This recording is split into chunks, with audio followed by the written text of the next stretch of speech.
Lord, that's why niagi ko sa mga sitwasyon nga dili basta-basta kay tungod di pud basta-basta ang imong giandam sa ako ang kinabuhi.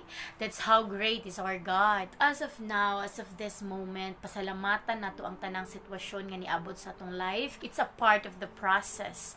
No maugid na siya, dili jud ka pwede mo diretsyo. Kailangan mo agid gid ka sa proseso sa kinabuhi para ma-experience nimo ang victory, para ma-experience nimo ang pabor sa Ginoo. Kailangan paagiun gud ka sa Ginoo ug dili basta-basta nga sitwasyon.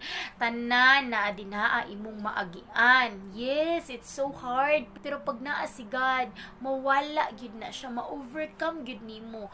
Yes, tinuod gid na ma-overcome gid nimo kung naa si God sa imuha. So kailangan mo depende gid ta kay God. I-allow nato ang Ginoo nga mulihok perminti sa atong kinabuhi. Naagi plano ang tanan. Makaingon ka,